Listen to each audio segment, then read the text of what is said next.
Bienvenue dans Mediarama, le podcast du futur des médias. Je suis François Desfossés et chaque semaine, je rencontre des entrepreneurs, des têtes penseuses et des experts de la galaxie média. Ce podcast est proposé par Cosa Vostra, agence de conseil tech et créative. Retrouvez-nous sur cosavostra.com.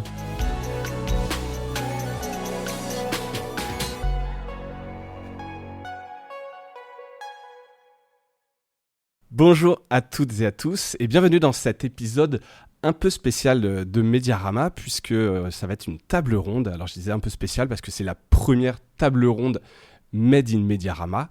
Et donc l'autre raison de cet épisode un peu spécial, c'est qu'on va y parler des prédictions de nos souhaits pour 2023. Alors qui dit table ronde dit évidemment des invités. Donc j'ai le plaisir d'accueillir Laurent Frisch, directeur du numérique et de la production chez Radio France. Laurent, bonjour. Bonjour François.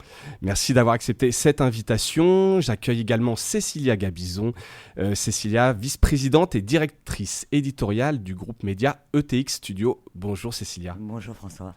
Et merci également d'avoir accepté cette invitation. Et à ma droite, Marion Wyss, donc éditeur en chef de The Audiencers, un nouveau média. Tu nous en reparleras peut-être dans quelques instants. Et CMO, donc Chief Marketing Officer chez Pool. Tout à fait. Bonjour à tous. Bonjour Marion. Et puis qu'on a déjà eu aussi, comme Laurent d'ailleurs, derrière ce micro de Mediarama. Et à ma gauche, enfin, Ludovic Blecher, Head of Innovation au GNI, le Google News Initiative. Ludovic, bienvenue.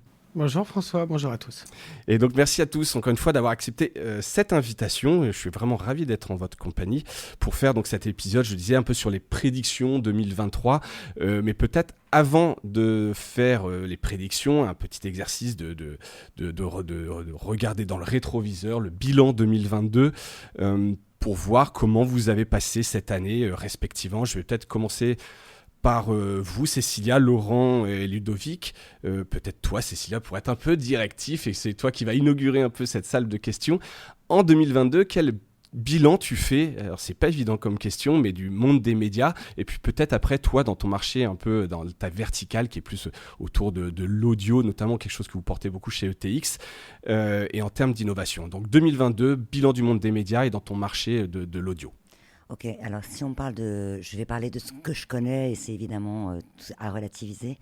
Je pense que 2022, ça a été vraiment les années où en fait, c'était la première année post-Covid. Et donc, quelque part, après l'exceptionnalité des années précédentes, les médias ont commencé à regarder comment ils allaient retomber sur leurs pieds. Certains avaient connu des fortes croissances pendant le Covid. Là, je dirais qu'en fait, la lutte pour l'abonnement s'est aiguisée.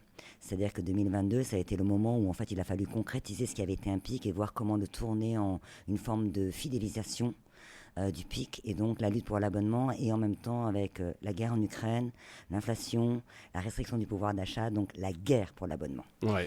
Alors ça, je pense que c'est le point principal, parce que quelque part, les médias ont beaucoup innové, c'est-à-dire que depuis qu'ils se sont engagés dans la voie de l'abonnement, ils se sont recentrés sur leur cœur de métier, qui est produire de la bonne info, et ensuite arriver à ce que des gens payent pour cette bonne info.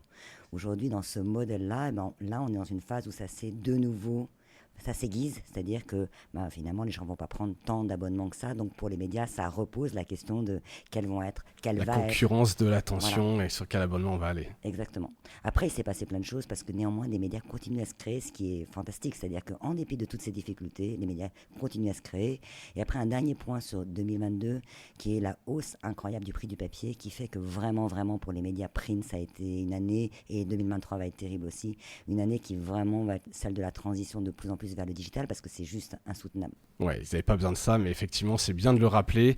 Alors, Laurent, chez Radio France, a priori, la hausse de papier, ça ne vous impacte pas trop. Mais quel bilan vous faites de l'année 2022 ? Alors, toi, peut-être, personnellement, du monde des médias, et après, chez Radio France, comment était votre année 2022 ?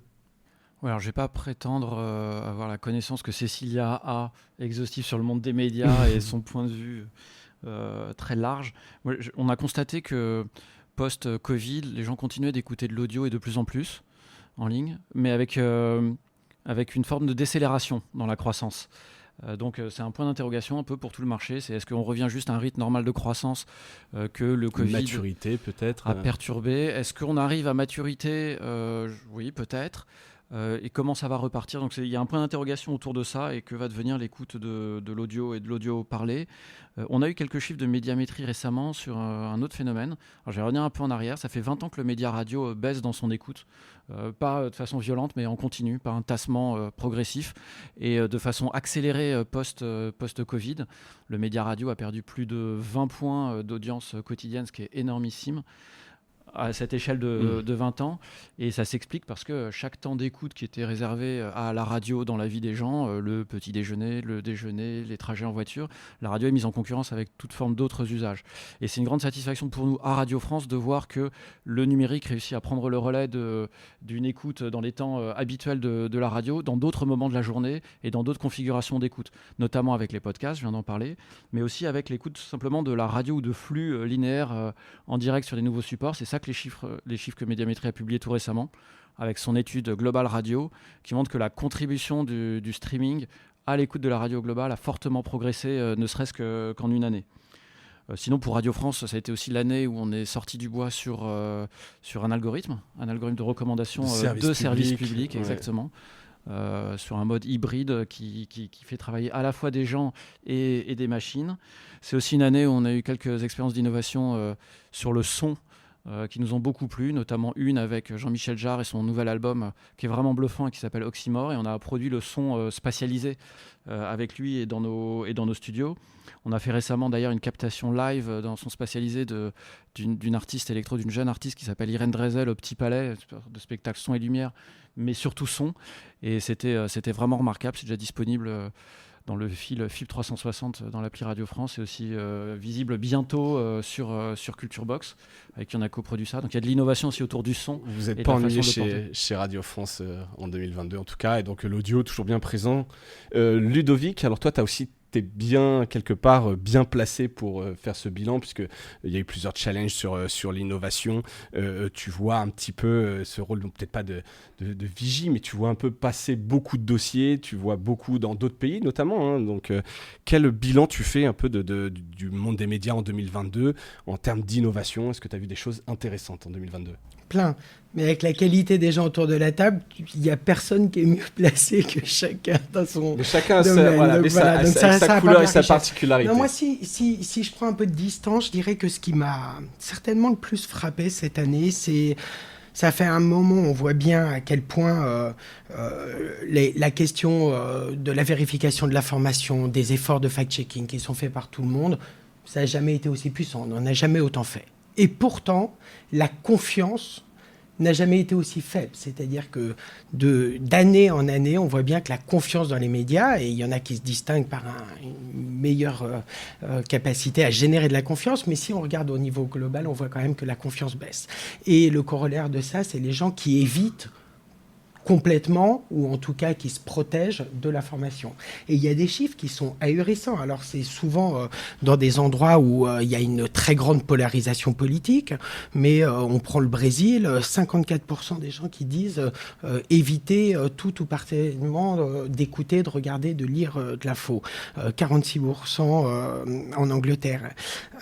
Et tout ça, ça vient d'une étude du Reuters Institute à laquelle... Ici, effectivement. Voilà, et qui est sponsorisé sur cette étude par Google News Initiative. Mais le sujet là-dedans, c'est aussi de se dire, quand on le regarde avec, comme Célia l'a dit, à la fois le succès de l'abonnement, qui est une vraie bonne nouvelle pour le journalisme, parce que l'abonnement, ça veut dire que c'est l'indépendance, c'est un lien direct entre la qualité de ce qui est produit et les gens qui acceptent de payer. Mais quand on regarde les chiffres, même s'ils sont rassurants pour les modèles finalement de croissance ou de soutien économique de l'information, on prend un panier moyen. Dans 20 pays les plus développés, 17% des gens payent pour l'info. Là, on parle de en ligne uniquement, une subscription numérique. C'est très peu. Âge moyen, 47 ans. D'accord ? Donc, quand on regarde ça, on se dit, où sont les jeunes ? Comment on va les chercher ? Comment on génère de la confiance ? Et comment on fait pour que l'information dite de qualité, même si la question de la qualité ou originale, en tout cas, est à définir, évidemment, comment on fait pour qu'elle ne soit pas juste dans une bulle de sachants et que finalement ça continue à creuser la défiance entre ceux qui sagent et ceux qui se sentent un peu exclus ou qui ont l'impression d'être manipulés. De ce point de vue-là, vous jouez évidemment à Radio France un rôle à la fois fantastique et d'utilité publique. Ouais. Et est-ce que tu as vu des innovations justement qui ont aidé ça ? Qui ont pu, alors qu'elles soient technologiques, qu'elles soient en format, mais qui aident justement à éviter ces bulles et donc de peut-être mieux propager l'information ? Alors, on voit des innovations d'abord en adressant différentes audiences à différents endroits avec différents modèles. Donc, de ne pas avoir forcément le même type de paywall selon les plateformes ou le même type de blocage selon les plateformes. On le voit avec des logiques, comme on dit, de porosité, quoi, où on utilise de la donnée pour regarder les usages des gens et quand on se rend compte qu'ils ont moins de chances de potentiellement s'abonner, mais qu'ils ont besoin d'être à un temps de la découverte, et on leur permet de découvrir pour mieux les accrocher derrière. Voilà, donc on voit plein de choses comme ça et ça oblige à être très granulaire dans la capacité à comprendre si ce n'est individuellement, par groupe de gens, par typologie de gens, comment ils peuvent réagir, qu'est-ce qu'ils peuvent faire et qu'est-ce qu'on peut leur offrir pour générer de l'engagement. Si tu me permets de rebondir sur ce que dit Ludovic, c'était une année, comme toutes les années, on est habitué riche en informations. Il y a eu ce sujet qui est hors norme pour les médias, qui était celui de la guerre en Ukraine. Je trouve que dans l'ensemble, tous les médias français ont fait un boulot extraordinaire, qui a été d'ailleurs très suivi par le public, confiance, pas confiance, syndrome d'infobésité ou pas, parce que le retour de la guerre en Europe a concerné tout le monde, et tout le monde s'est senti le besoin de savoir ce qui se passait, jusqu'où ça allait aller, est-ce que la guerre allait se propager, est-ce que la bombe nucléaire, est-ce que le gaz, etc. Et je trouve que non seulement les médias ont fait un boulot remarquable, parfois en prenant des risques sur le terrain, en tout cas en allant réellement au contact de la population. Et alors, si je peux m'autoriser un peu de publicité, il y a 2-3 choses qui ont été faites à Radio France qui ont réellement rencontré un public important pour des objets nés avec le numérique. Et en matière d'innovation, il y avait de l'innovation éditoriale derrière ça. C'est un podcast qu'on a appelé Guerre en Ukraine, fait par nos reporters sur place qui, en plus du travail pour la radio, produisaient ce moment qui laissait entendre l'ambiance sonore de l'Ukraine et en la racontant et en mettant quelques mots dessus. Il y a aussi les notes vocales de Caroline Gillet, c'est un podcast de France Inter, qui l'a donné à entendre des voix d'Ukraine d'une façon un peu différente. Et tout ça a amené à, je pense, à amener le journalisme sur le terrain qu'il a de plus noble pour lui et qui permet justement de reconquérir un public qui a tendance à s'en défier. Comme tu le disais, Ludovic. On mettra les liens de tout ce que vous citez dans les notes de l'épisode. Je voudrais aussi quand même qu'on entende un peu Marion. Alors à double titre, parce que tu as parlé, Ludovic, justement, qu'une des manières, notamment pendant la guerre, c'était de modifier, d'ouvrir ou pas les paywalls. Et donc chez Pool, c'est quelque chose aussi que vous faites et que vous avez regardé.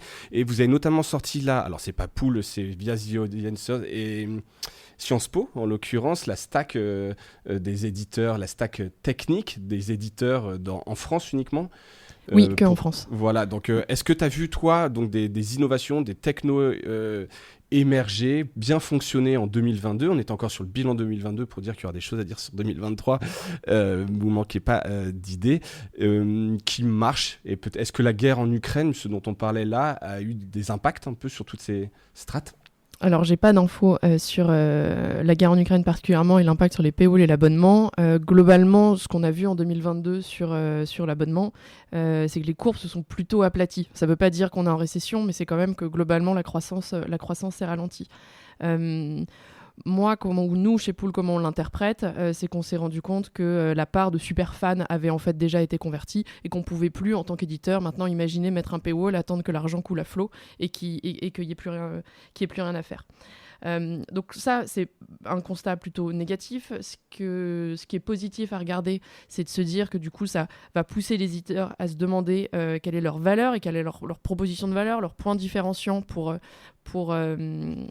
convertir des abonnés et encaisser un paiement récurrent, parce qu'on est en train de chercher de l'argent tous les mois. Donc évidemment, il faut que la proposition de valeur, elle soit pointue, hyper forte tous les mois. Et Il faut que la proposition de valeur éditoriale, mais aussi de service, et aussi tech, et j'en viens à l'étude Tech Stack, soit très très forte. Donc l'étude Tech Stack, qu'est-ce que c'est en 2 mots? Donc il faut que les supports de diffusion soient de qualité. L'étude Tech Stack, c'est un truc que j'ai inventé l'année dernière, dont on avait parlé avec toi dans un épisode de Mediarama. Ouais. En gros, moi j'avais l'impression jusqu'à l'année dernière, je faisais du conseil aux éditeurs de presse sur leur stratégie de reader revenu, et j'avais l'impression que tout le monde me posait un peu la même question. Mais c'est quel CMS tu penses qu'il faudrait qu'on prenne? Quel outil de push est le mieux? Quel ci ou quel ça? Et je me suis dit, tiens, parce qu'évidemment j'ai jamais la réponse sur le moment, on n'a qu'à mettre les données de tout le monde en commun, et puis comme ça on en tirera des moyennes, et puis on demandera des notes, et puis on demandera des verbatim, et puis ça aidera j'espère, le marché à faire un peu sa shopping list au moment de choisir un outil. Donc ça, je l'ai fait quand j'étais, moi, conseil indépendante l'année dernière. Depuis, ma société de conseil Underlines avait été entièrement rachetée par Pool, donc je ne pouvais plus le faire, j'étais jugée partie. Et c'est à ce moment-là que, par un coup de bol pas possible, j'ai rencontré Jean-François Fogel, qui dirige le média Master Executive Management des médias à Sciences Po, et qui me dit, tiens, Sciences Po, ça peut nous intéresser de reprendre cette étude. Tu parlais tout à l'heure du Reuters Institute, je crois, non, ou du Niemelman, je sais plus. Bref, c'est un peu dans cette idée de créer du contenu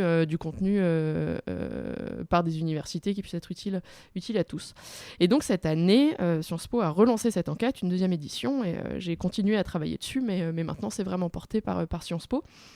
Et pour reboucler sur ta question, est-ce qu'il y a eu des innovations technologiques ou pas? Donc nous, dans l'enquête TechStack, on a posé des questions que sur des outils existants. Donc si tu veux, on n'a pas laissé... Si, en plus, on avait une question ouverte à la fin sur comment utilisez-vous l'AI, par exemple. On n'a tellement pas eu de réponse qu'on ne l'a même pas traité dans la synthèse. C'est quelque part une réponse aussi en soi. Donc c'est une réponse. Il y a un éditeur marrant d'ailleurs qui nous a dit non, nous n'avons que des intelligences humaines. Donc voilà, et il y avait 2 questions qu'on a posées qui étaient quel outil... C'était même pas moi qui ai répondu ça. Quel outil d'image satellite vous utilisez et quel outil de reconnaissance faciale? Et là aussi on a eu tellement peu de réponses qu'on les a pas traitées non plus. Donc c'est une réponse en creux. Que à l'heure justement de la guerre en Ukraine, pour reboucler aussi là-dessus, il n'y a pas de réponse d'image satellite, alors qu'elles sont massivement utilisées quand même pour traiter de ce sujet. Et à l'heure des fake news, pas d'outil de reconnaissance faciale non plus. D'accord. Donc, comme tu dis, une réponse en creux, en tout cas, là-dessus. Merci donc à tous les 4 pour ce bilan 2022. Peut-être on peut se projeter en 2023. On peut commencer avec toi, Cécilia. Enfin. Je sens que tu bouillonnes plein de choses à dire, parce qu'on peut parler un peu d'hybridation entre les formats éditoriaux. On le voit de toute façon entre les différents canaux, les médias qui donc achètent des télés, font donc de l'audiovisuel, du podcast, du texte, des articles, dans une continuité de lecture qu'on peut lire aussi en version audio. C'est ce que vous faites notamment, c'est une des activités de TX Média. Est-ce que tu vois cette hybridation s'accentuer? Est-ce que tu vois des nouveaux types de formats émerger? Et si tu as d'autres choses à rajouter par rapport aux premières questions, je sens, n'hésite pas, tu as la parole. Alors oui, un petit mot sur ETX, dans le sens c'est une boîte qui fait plein de choses. Donc du coup, mais on a une activité traditionnelle d'agence de presse. Après, on fait du média pour les médias, sur tous les différents formats, de la vidéo, du print, du digital. Et ensuite, on a développé cette activité de voix de synthèse, c'est-à-dire finalement de transformation d'un texte écrit en texte audio. Et ça, en fait, on a travaillé ça. Alors, du coup, on a quand même une vision assez large des médias parce qu'on travaille pour tous les médias. Et on travaille pour tous les médias de manière traditionnelle jusqu'aux choses les plus modernes, puisque finalement, la voix de synthèse, c'est de l'intelligence artificielle. Et nous, on apporte en fait notre pierre à cette intelligence sémantique. Ouais, je vois plein de choses. Alors, sur l'hybridation... Le premier truc, c'est que aujourd'hui, effectivement, avant on appelait ça multimédia, maintenant ça fait un peu vieillot. Ouais, le terme, alors alors qu'en vrai, il est exact. Mais ce qui est intéressant, c'est plutôt que finalement, je dirais, une bonne info. Aujourd'hui, les éditeurs voudraient qu'une bonne info puisse exister sous différents formats, mais pas simplement comme dans une mauvaise transposition, mais dans une transposition native. Une bonne info, une bonne enquête, ça doit devenir du print, ça doit devenir de l'audio, ça doit devenir de la vidéo. Aujourd'hui, on avait des formes un peu dégradées de ça, par exemple des vidéos qui étaient en fait un texte qui se collait sur une image fixe. Ouais. Bon, là maintenant, les éditeurs réfléchissent d'une manière générale à partir d'une info, et je dirais presque à partir d'un droit d'auteur, à partir d'une création, à partir d'une info, comment on en fait d'autres formats. Ça, c'est l'hybridation majeure. Après, en fait, comme tout ça demande un énorme effort, mais finalement, et que les médias sont pauvres, en gros, c'est toujours en train de courir après des modes de financement, mais il y a aussi comment est-ce qu'on fait pour faire de manière un peu plus automatique à partir d'une première info, mettons un texte, de l'audio. Donc là, les médias développent des podcasts, mais d'un autre côté, ils font de plus en plus appel à notamment une solution comme celle de TX, qui est le text-to-speech qui transforme exactement. le contenu. Donc le Figaro, le groupe La Dépêche, on en a en fait dans le monde entier.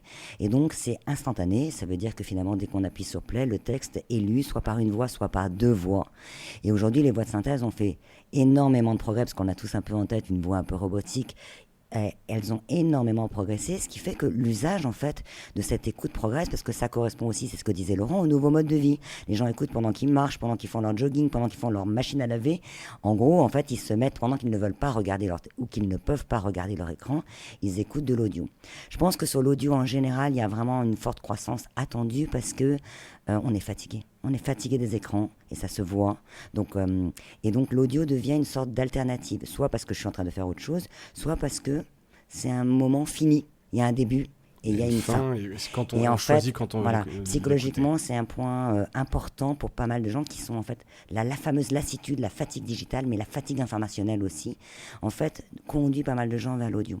Je voudrais ajouter quelque chose sur les tendances 2023, parce que certes, donc nous, en fait, on est arrivé en outsider fin 2020.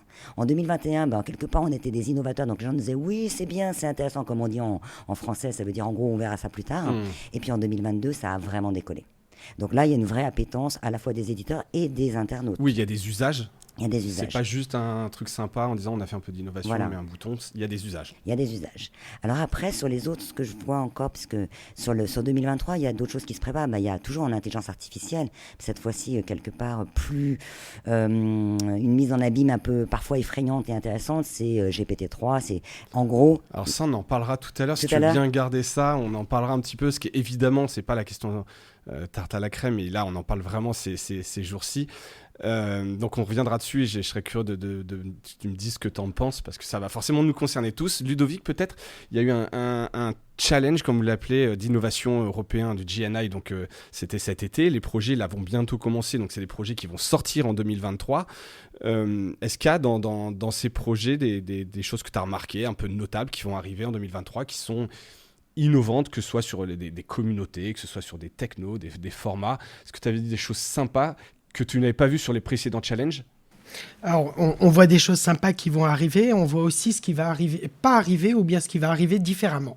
Et finalement, sur, je dirais, ma fenêtre à moi, le plus intéressant, c'est pas nécessairement juste les projets retenus, mais la quantité de projets envoyés. On en a reçu plus de 600 en Europe. On s'adressait à des médias plutôt de taille petite et moyenne. On disait moins de 50 journalistes à peu près, pour donner une idée.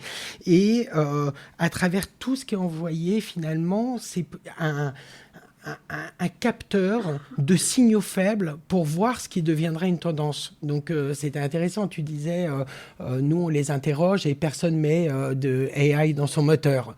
Bon, en réalité, on voit dans les signaux faibles sur tout ce qui est envoyé que c'est en train de monter. Et moi, je me souviens, le premier appel à projet DNI 1996, personne parlait de fact-checking. Et on voit ça monter. Donc voilà, sur l'audio, on parlait beaucoup d'audio unidirectionnel, on ne parlait pas de conversationnel. Et 3 ans après, on parle de mode conversationnel. Donc là, parmi les choses qu'on voit monter de façon forte, c'est souvent des réponses à toutes les problématiques qui ont été posées là. Par exemple, sur la question de la confiance, Open Newsroom. Tu parlais, toi, de ce qui a été fait sur l'Ukraine. C'est intéressant de voir sur l'Ukraine comment on faisait entendre l'environnement à travers le son, mais aussi comment on racontait un peu, les Anglais disent « how the sausage is made », quoi. Comment on fait la cuisine interne, quoi. Comment ça se passe, comment on va là-bas, comment on bosse sur le terrain, avec qui on travaille. Et ça génère de la confiance, et les gens, il y a un vrai appétit pour comprendre comment se fabrique l'information. Et donc, ça, il y a une tendance là-dessus qui génère de la crédibilité. Sur les trucs qu'on verra pas ou qu'on verra différemment, ça a été la grande année. Moi, un projet sur 2, j'avais NFT, j'avais blockchain et j'avais métavers. Bon, et ben, tout ça va donner des choses. Ça va venir d'une manière ou d'une autre. Mais à quoi ça va ressembler ? Et c'est un peu comme quand vous évoquez l'hybridation. Avant, on parlait de multimédia, maintenant on parle d'hybridation. Finalement, qu'est-ce qui va faire le cas? Ce sera les usages. Et donc, ce qui était le plus intéressant, c'est quand au lieu de dire AI, machine learning ou blockchain, quand on se met dans la peau de comment ça va servir aux gens. La blockchain, le vrai intérêt, c'est la logique de certification, quelle qu'elle soit, que ça certifie un contrat, que ça certifie une image, que ça certifie des droits, que ça... un paiement, ce que vous voulez. L'autre question, notamment sur l'audio, et là on le voit beaucoup, c'est plus de questions. Les usages sont là, les gens consomment. La monétisation, elle n'est pas encore tout à fait là. Donc là, on voit un peu des choses arriver sur des logiques qui vont chercher comment on monétise directement l'audio, mais aussi en lien avec les abonnements qui atteignent un peu un plateau, comment on l'utilise comme outil de diversification. Et puis, les logiques un peu de gamification, c'est-à-dire comment, pour générer plus d'engagement, plus d'audience, plus d'intérêt, on voit bien le succès du New York Times avec ses logiques de jeu, etc. Voilà. Wordle. Voilà, comment on met là-dedans des choses, mais qui soient aussi non pas juste de la génération d'audience, comme l'on faisait il y a 10 ans en mettant des recettes de grand-mère, etc., mais des choses qui résonnent, qui font sens avec l'ADN du média et comment on est en cohérence. Voilà un peu sur les grandes tendances. Très clair. Alors, ça me pose la question justement des business models un peu, puisque là, tu parles de monétisation. Et là, je m'adresse à tous ceux qui veulent répondre. Avec l'inflation en 2023, on en a parlé, c'est compliqué. On ne peut pas payer tous les abonnements, évidemment. Il faut faire des choix. Quels sont les business models innovants qui montrent leur résilience dans les médias? Marion? Alors, pour le coup, pour réagir à ce que disait Ludovic, une des tendances, moi, je crois, sur 2023, c'est vraiment les bundles, c'est les offres. Et mon camarade Jean-François Fogel, là, du Sciences Po, quand on préparait TechStack, me dit « Mais Marion, t'as compris, les abonnements, c'est fini. Hein. » Je dis « Attends, je vends des paywalls, tu me dis pas que les abonnements, c'est fini. » Et il me dit « Mais non, mais maintenant, c'est les bundles. » Et il me sort l'interview de la CEO du New York Times, qui disait que les abonnés chez elle à des off bundles, donc eux ils ont New York Times, il y a Athletic, les jeux, les recettes de cuisine. Oui, on se retrouve très vite avec 10-15 produits dans son abonnement. C'est ça. Et elle disait que les gens qui avaient tout le bundle, par opposition à ceux qui avaient que les news, étaient 40% plus fidèles. Et elle dit, une fois que j'ai fidèle, moi je rajoute des services et puis j'augmente le prix, puis je rajoute des services et puis j'augmente le prix, et puis voilà. Puis en fait à la fin j'augmente toujours le prix, et puis à la fin je gagne quand même toujours plus d'argent. Donc cette histoire de bundle, moi je crois qu'elle va vraiment prendre, que ça va vraiment de plus en plus important chez les médias en 2023. Et de toute façon, la question de la rétention, elle est centrale, parce qu'il y a l'inflation, aussi parce qu'il y a le plateau sur le recrutement d'abonnés. Donc maintenant l'histoire, c'est comment on fait pour que le saut il fuit pas. Il y a un sondage de l'INMA qui est sorti il y a 2 semaines là, qui disait qu'ils estimaient à 32% le nombre d'abonnés qui allaient se désabonner d'un média cette année. Et donc ça repose la question de est-ce quand tu le sais, qu'est-ce que tu fais quoi. Est-ce que le média, est-ce que l'offre elle est assez indispensable quand tu es un ménage et que tu regardes tes coûts? Alors oui, c'est 4 euros, c'est 5 euros, c'est 6 euros, mais est-ce que j'ai vraiment besoin de cet abonnement à tel média? Voilà.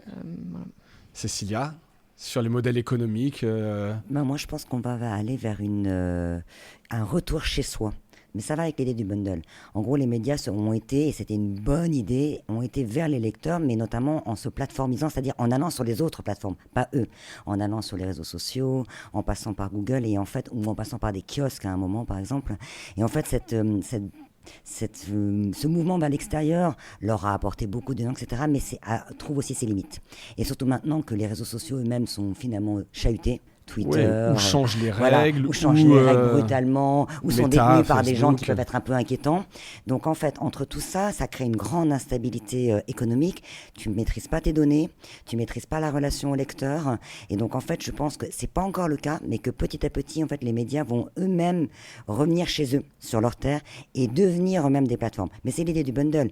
D'ailleurs, il y a beaucoup d'achats. Finalement, aujourd'hui, il y a des groupes médias qui achètent plusieurs médias et qui deviennent quelque part eux-mêmes un plurimédia potentiel, mais chez eux, avec la relation directe avec les lecteurs, et capable de faire un choix ou un panachage de publicité aussi en fonction des cibles, sur leurs médias à eux. Donc je pense qu'en fait, il va y avoir quelque sorte une renationalisation des médias, c'est-à-dire qu'ils étaient partis sur des terres, ils étaient distribués par les autres, et ils vont mieux maîtriser, ils vont chercher à mieux maîtriser leur distribution. Mais c'est un scénario futuriste. Peut-être pas tant que ça, Laurent. Alors, Ludo, je te donne la parole après, mais Laurent, vous, c'est quand même quelque chose que vous avez déjà initié il y a quelques années chez Radio France, le fait de faire revenir les gens sur votre propre plateforme, même si en termes de modèle économique, service public, c'est un petit peu différent, on en avait parlé, mais il y a quand même de la pub, il y a la logique de données, etc. Tu partages un peu ce que vient de dire Cécilia ? Notre modèle économique, c'est de percevoir de l'argent public pour être utile à la collectivité. Donc le modèle économique, il est très clair, il est quelque part payant. C'était payé via la redevance, la contribution à l'audiovisuel public qui a disparu. Donc ça va être payé via un nouveau modèle économique qu'on va devoir définir avec l'État. Pour moi, il y a une confrontation qui s'accentue, et je vais exactement dans le sens de Cécilia, entre les médias traditionnels et les nouveaux médias. Ce que j'appelle les médias traditionnels, c'est y compris des pure players, qui font le travail de d'abord choisir ce dont elles veulent parler, de produire ce dont elles vont parler et de distribuer ou de diffuser ce qu'elles ont produit. En confrontation avec des nouveaux médias qui sont en réalité des plateformes, souvent géantes, parfois petites, qui, elles, agrègent et qui, allez, je vais le dire comme ça, algorithmisent les contenus. Donc qui ne produisent pas directement, mais qui aident à la diffusion massive des contenus. Et cette confrontation, elle a pu être bénéfique, en effet, quand elle donnait de la visibilité au contenu. Elle l'est moins quand elle coupe le lien pour un média entre lui, sa rédaction et son public. Et je pense que ce qui est fondateur pour un média, c'est le lien singulier qu'il a avec son public. Et que ce lien-là, s'il se dilue, s'il se dissout, le média risque de perdre son identité et à devenir uniquement un producteur de contenu, il va perdre aussi une large part de son identité. Par ailleurs, il va perdre aussi une large part de ses recettes. Donc je pense que la recréation de ce lien, et quand le média en a la possibilité au travers de la création de sa propre plateforme, ou quand il n'en a pas la possibilité au travers probablement d'union entre ces médias pour créer des plateformes maîtrisées et dont l'intérêt est de diffuser et de bien diffuser ce qu'ils produisent, ça va être quelque chose qu'on va voir progresser dans les années qui viennent, et je pense dès 2023. Effectivement, c'est depuis 4 ans, le choix qu'on a fait à Radio France de créer notre propre plateforme. Quand on s'est lancé dans cette aventure, 95% de nos podcasts étaient écoutés ailleurs que sur nos sites ou applications. On n'est pas encore à là où on voulait être, mais on est à 60-65% seulement. Donc on va vraiment dans le bon sens, et notre objectif est d'arriver à 50%, voire de dépasser les 50% d'écoutes qui sont faites chez nous. Et là, c'est vraiment un lien qu'on crée singulier. On peut développer des nouvelles choses, l'interactivité. On a de la donnée, on peut parler directement. Le public nous fait un retour. On est beaucoup plus incarné, et surtout, on est maître de la narration, c'est-à-dire chaque jour et chaque instant, on peut choisir ce dont on parle au public. Et pour nous, c'est fondateur. Top. Merci Laurent. Ludovic, sur le GNI, on était sur les modèles économiques, les choses qui vont un peu se pérenniser, ou si tu veux... Oui, mais en transition aussi, en lien avec ce qui a été dit avant, parce que je crois que c'est hyper important pour trouver... Ce que moi j'ai appris, c'est qu'il n'y a plus de recettes qu'on peut copier-coller. Il y a chacun qui va trouver sa petite recette, et il n'y a que comme ça que ça marche. Et ces recettes-là, elles marchent aussi... Des bundles, c'est des collaborations internes ou externes. La diffusion et les plateformes où on recueille de la donnée intelligemment, c'est des collaborations au sein de l'industrie. Et je pense que la collaboration avec les plateformes est aussi très importante. Et pour ça, il faut être précis et décrire. Google, c'est une plateforme qui, avant tout, donne de la visibilité, parce que son premier rapport pour les médias, c'est d'apporter des audiences. Donc les audiences, elles ne sont pas captées, elles sont redistribuées, données, dirigées vers les médias qui, eux, peuvent en faire tout un tas de choses. Et derrière, sur ces logiques de monétisation, un des éléments qui va être certainement très important là, c'est comment les médias vont un peu emprunter au modèle des compagnies aériennes, par exemple. Oui, ça c'est intéressant. Donc là-dessus, il y aura 2 gros sujets. Un sujet qui sont les programmes un peu de fidélisation, et arrêter ce truc extrêmement agaçant où finalement on fait des discounts absolument folles pour les nouveaux entrants, et puis on fait payer toujours plus cher. Donc comment on rétribue, on remercie les gens pour leur fidélité, mais à l'inverse aussi une approche un peu sur la flexibilité des prix, pour, en fonction au du final, service, des usages, des façons d'utiliser, etc. Donc là, il y a des choses que on sent qu'on a un peu envie d'apprendre. Alors, des exemples implémentés, on voit quelques trucs balbutiants, mais qui ne sont pas aussi fins, c'est-à-dire que ce n'est pas de l'individualisation, c'est un peu des clusters. Donc, sur des typologies d'audience, on applique tel genre de prix. Sur des audiences étrangères, on fait des prix différents. On le voit notamment sur les médias qui sont dans un pays, mais qui adressent des diasporas.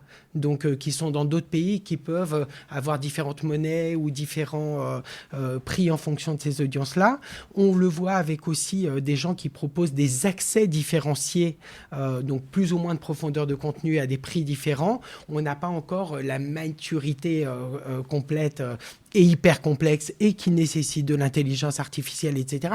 Mais un des sujets sur l'innovation, c'est que ça prend du temps. Donc moi, je vois des choses arriver. Ça ne veut pas dire que ce sera implémenté comme ça ne veut pas dire que ce sera parfait et ça ne veut pas dire que ce sera demain. Mais donc réinventer un peu le membership à la manière des compagnies aériennes avec différents niveaux d'usage, de services et des prix, une flexibilité. Ce qui va effectivement dans le sens des bundles. Je reviens, on en parlait quand même rapidement, peut-être l'âge d'or des podcasts. Alors c'est plus une question pour toi Cécilia, pour Laurent. On en a parlé sur Mediarama, il y a une difficulté de trouver un modèle économique dans les podcasts. Alors encore une fois, c'est peut-être moins le sujet de Radio France, mais quoique. Est-ce que 2023, c'est l'âge de raison pour les podcasts ? C'est marrant cette expression de l'âge d'or des podcasts. C'est comme si le marché avait autoproclamé cette période-là. Pour moi, il y a eu la maturation à un moment d'un marché parce que tout le monde est arrivé équipé de smartphones au milieu des années 2010 et que occuper son temps quand tu as un smartphone en poche et que tu fais ton jogging, tu te balades, que tu prends des transports communs, etc. Finalement, tu as des plateformes qui te permettent d'écouter de la musique et tu as des plateformes de podcast et c'est très bien et c'est aussi pour ça que ça a émergé et ça a été rendu possible par l'existence d'une offre sur le marché à laquelle plein d'acteurs ont contribué, dont Radio France évidemment. Et ça a été rendu possible aussi par la présence d'expériences utilisateurs assez convaincantes pour que ce soit simple de s'y retrouver et de se lancer dans l'écoute. Donc je ne sais pas si c'était un âge d'or, en tout cas, ça a été probablement un rattrapage de quelque chose qui a fait que maintenant on a un marché. Est-ce que c'est l'âge de raison ? Je ne sais pas, je ne suis pas encore sûr. On est quand même beaucoup moins mûr, je trouve, que la presse ou que le monde de l'image, de la vidéo, de la télé, de la fiction, en termes de modèle économique, de logique de production, de logique de financement. Mais surtout, c'est ce que disait Ludo, c'est qu'il n'y aura plus de moment où il y aurait un moment où les choses marcheraient une fois pour toutes, où on aurait trouvé le modèle. Dans les médias, mais ça fait des années maintenant qu'on connaît ça, c'est chaotique. On a cru à un moment donné que l'abonnement allait sauver les médias. Ça a conduit à des choses hyper intéressantes en termes éditorial et ça va continuer, mais super difficile. Donc là, en fait, il y aura plus une solution. Chacun va inventer, j'allais dire bricoler, mais va inventer. Et sur les podcasts, les questions qu'on peut se poser, ce qu'on voit dans les usages là, c'est que les gens, et d'ailleurs on en avait parlé avec Laurent, les gens là, il y avait l'autre jour la responsable de Sounds, l'appli de la BBC, qui disait la même chose. Les gens, qu'est-ce qu'ils écoutent en digital ? Ils écoutent du live. Ou qu'est-ce qu'ils écoutent en audio ? Ils écoutent du live parce que néanmoins, le média, c'est le comment. C'est le moment où il se passe quelque chose et en commun, on découvre cette information et on la suit. Ça refait du commun. Parce qu'on parle beaucoup de personnalisation, mais une des fonctions du média, c'est le commun. Et donc ça existe à travers l'audio, très fortement. Ça suit ce qui se passe, c'est le live. Et ensuite, il y a le on-demand. Et alors, le on-demand, c'est finalement donc à la demande, l'univers des podcasts. Et là, c'est un peu les plateformes à la Netflix, le vertige des possibles. Il y a tout, mais je ne sais pas quoi choisir. Donc, je fais quoi ? Et finalement, il y a une forme de prime au podcast communautaire, c'est-à-dire qui repose sur un sujet qui n'était pas traité autrement et qui représente une forme de communauté, ou alors au titre connu. C'est-à-dire qu'aujourd'hui, il y a une vraie prime à la célébrité, quelque part les marques d'émissions de Radio France ou des autres radios, très incarnées. Voilà, ou des talks portés par une personnalité connue. Donc il y a une vraie prime à la célébrité parce que c'est un nom que je connais, c'est quelque chose auquel je peux me raccrocher, je le choisis, je l'écoute. Je connais, je sais ce que je vais trouver. Donc là, ça va continuer à évoluer parce qu'il y a de plus en plus de propositions, d'offres. Reste la question centrale de comment je les découvre, comment on me le recommande, c'est quoi le degré de personnalisation. Voilà. Donc tout ça, c'est en train c'est finalement des algos de recommandations qui restent finalement dans nos vies algorithmées, d'une manière générale. Dans nos vies algorithmées, comment est-ce que l'audio qui n'était pas bien pris en compte par les algos, quelque part Google indexait hyper mal l'audio, mettons-le comme ça. Donc l'audio qui n'était pas bien pris en compte par les algos commence à l'être de plus en plus. Donc il va y avoir une algorithmisation aussi de l'audio. Donc ça va monter. Une des choses majeures dont on n'a pas parlé, c'est l'émergence de géants qui se mettent à produire aussi des podcasts tout en distribuant. Et je pense notamment à Spotify, verticalisation, voire à Amazon. L'un comme l'autre agrège de l'audio. Et l'un comme l'autre se mettent à produire avec des montants importants de l'audio également. Donc maturité, âge de raison, etc. Je ne suis pas sûr qu'on y soit encore, parce qu'il est encore en train de se passer des mouvements très importants sur ce marché-là, qui peuvent changer complètement la face de ce qu'il se passe. J'ai pu rencontrer récemment à New York le studio Gimlet, qui a produit des podcasts remarquables, qui a été racheté par Spotify. Alors je vais peut-être me tromper sur l'année, je crois en 2019, et je vais certainement me tromper sur le montant parce que je crois qu'il n'est pas public, mais pour quelques centaines de millions de dollars, peut-être 200 ou 250, ce studio et ses productions. Aujourd'hui, ces productions de Gimlet souffrent des choix de Spotify en matière de visibilité, puisqu'elles sont distribuées exclusivement sur Spotify. Je pense que le marché n'est pas encore mûr, qu'on n'est pas encore tout à fait à l'âge de raison aujourd'hui. Ok, ça répond. Marion, est-ce que tu veux ajouter quelque chose sur les podcasts Sur les podcasts, moi, ma seule crainte, je suis très peu utilisatrice, ma seule crainte, c'est sur la recherche du modèle économique. C'est qu'à un moment, on bourre de pub les podcasts comme on a fait avec la presse gratuite. Tant que la presse était gratuite, c'était bourré de pub. À un moment, on s'est dit, on va pas continuer comme ça, il y a des adblockers partout, tout le monde est sur mobile, on va mettre des paywalls, on va faire de l'argent avec les abonnements. Et du coup, maintenant, on est dans ce balbutiement-là. Il y a peu ou pas de pub encore aujourd'hui sur la plupart des podcasts, donc je t'incite à en écouter plus. Ouais, enfin, il y a ce sujet quand même du modèle économique des podcasts. Mais un petit mot là-dessus, par exemple, sur l'expérience sur la voix de synthèse. Nous, les audios là, qu'on fabrique pour les journaux, mais finalement, ils sont monétisés. Ils sont monétisés en programmatique. Ça veut dire que finalement, un annonceur choisit un univers dans lequel il souhaite apparaître.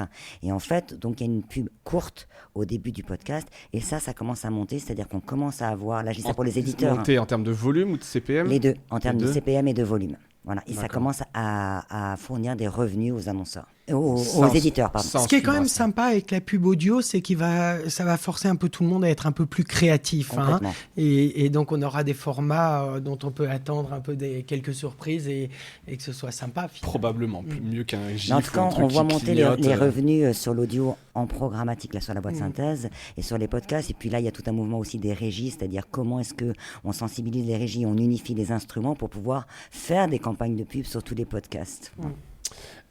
Super, dernière question qui encore une fois peut paraître tarte à la crème mais qui est importante, c'est la question de l'IA et de ChatGPT, alors 3.5. Non mais parce que ça fait des années qu'on parle effectivement de faire de la roborédaction, on en avait parlé sur Mediarama, jusqu'à présent oui on se disait c'est pas très important. Vous le sentez quand même là et vous avez dû voir passer un peu partout ces derniers résultats, ils sont pour la plupart assez bluffants.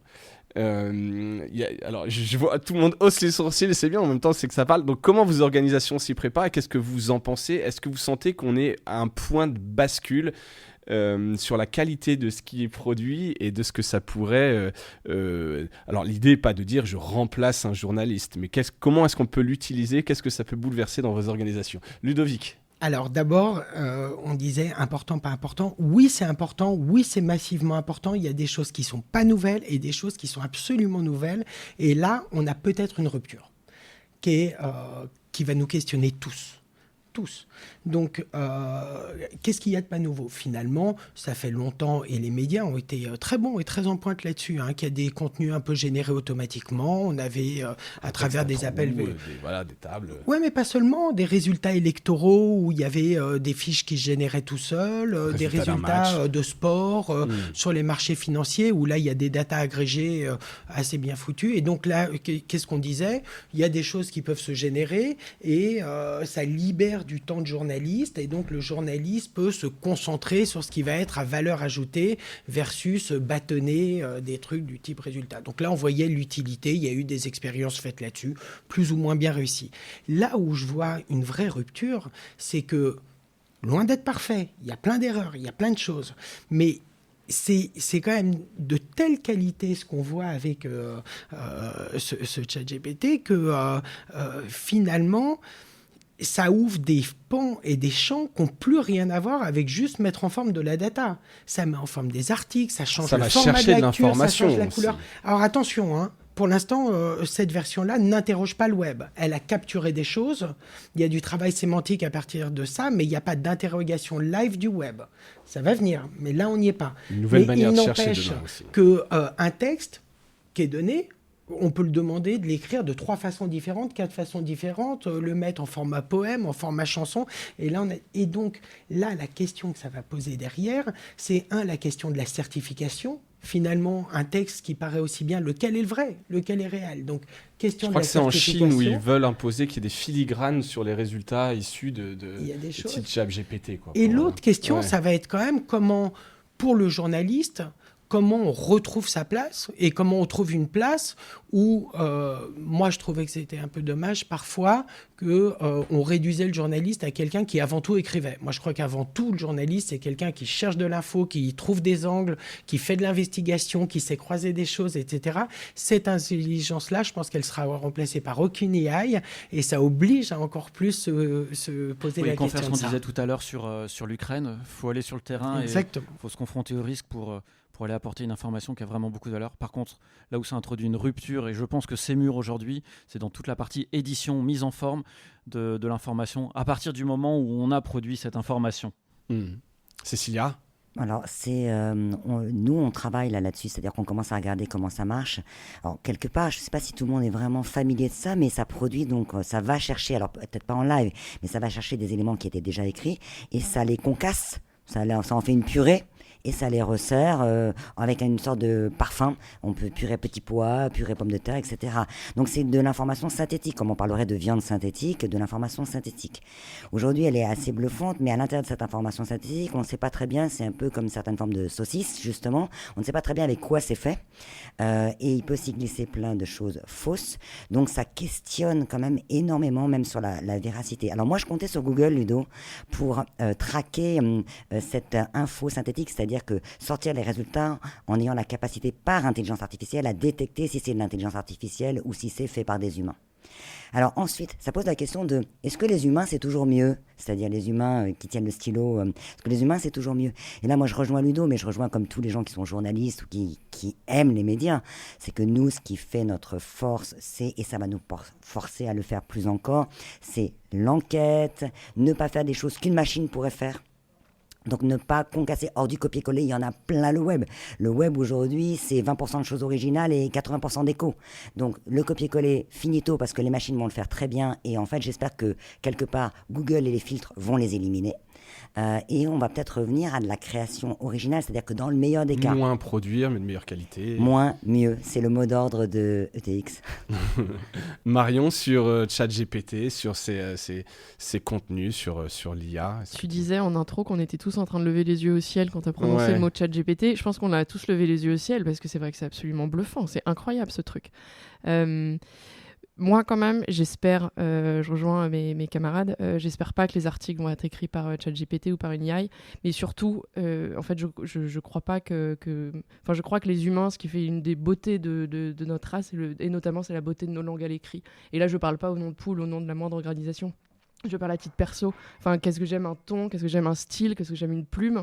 Et il y a eu un truc marrant sur LinkedIn cette semaine, Sacha Morard du Monde qui a publié, CTO du Monde, qui a publié un papier écrit apparemment avec ChatGPT. Pour ses 5 ans, en fait, il a fait un post LinkedIn pour célébrer ses 5 ans au Monde et dévoilait quelques jours plus tard qu'il avait fait donc rédigé par ChatGPT. Le lendemain, et c'est vrai, j'ai lu ça, je lui ai fait une blague dans les commentaires et je me dis ça c'est marrant, c'est pas son ton quoi, mais j'ai fait une blague, poisson d'avril quoi. Voilà, c'était pas choquant non plus, mais je me suis dit tiens c'est marrant, ça lui ressemble pas tellement de faire un post comme ça, mais enfin bon pourquoi pas. Et puis le lendemain il dit je vous ai bien lu, c'était ChatGPT. Et oui mais heureusement, enfin je veux dire heureusement qu'il y a quand même une différence et tant qu'on aura quand même des poètes et des plumes, je pense qu'on se portera mieux. Pour le moment. Exactement. Non, mais si ça disparaît, autant tous se pendre. Hein, non, mais après, c'est pareil, c'est le fond. Hein. C'est le fond, c'est les faits, c'est les enquêtes, on va etc. peut-être terminer sur une note un peu plus joyeuse quand même. Hein. Il y a la génération d'images aussi qui est intéressante parce que... On aurait pu aller là-dessus, effectivement, parce que là, en plus, on pourrait dire l'humain sera toujours plus créatif. Alors sur les images, mais ce que je lisais un article quand même qui disait qu'au final ça ne peut que s'appuyer sur les bases de données un peu connues, etc. Donc c'est peut-être une limite qu'il y aura de la machine. Oui, mais c'est peut-être ce qu'inconsciemment le cerveau fait aussi. Aussi. S'appuyer sur notre expérience, sur notre vécu, sur notre culture. En tout cas, on sent, vous voyez, je parlais de tipping point, de point de bascule, je sens quand même que par rapport au discours qu'il y a quelques années, on sent quand même qu'il se passe quelque chose là-dessus. Mais je crois qu'on se dirige vers un... Parce que par exemple, je crois que c'est le Washington Post qui fait déjà ça. Il présente en fait les papiers qui sont recommandés par un humain versus les papiers qui sont recommandés par la machine. Et je me demande si en fait ça va pas devenir un critère de distinction, un critère premium, qui est en fait il y aura des choses produites par des humains, recommandées par des humains, versus, ça veut pas dire que l'algorithme est nul, mais ça sera en fait, on ajoutera ou on combinera, mais il y aura un plus, une prime donnée à ce qui est fait par des humains. Un Mais la percle question lecteur, c'est très citoyenne qui intéressant. va continuer à se poser pour tous, c'est comment on fait pour que tout ça ne reste pas dans la bulle de l'élite qui a accès, c'est Qui a les intéressant moyens. parce que tu dis, moi j'ai reconnu Sacha Dumont, autour de la table on le connaît, alors on aurait peut-être tous reconnu Sacha Dumont, mais combien de personnes qui ne le connaissent pas sont pas capables d'identifier que c'est pas son style et qui pensent que cet article, ouais c'est un article de Sacha, et quand ça va se poser pour tout le monde, pour tous les papiers, on peut être un peu dans le même risque d'avoir une petite partie uniquement qui a accès à cette information certifiée, vérifiée, dont on est certain, et ça génère quand même de la défiance. Donc c'est notre gros sujet pour moi.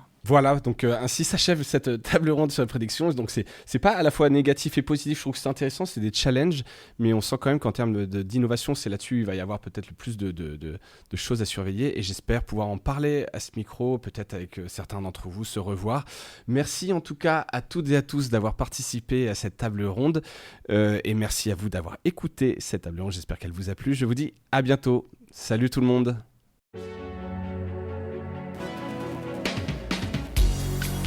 Voilà, Mediarama s'achève.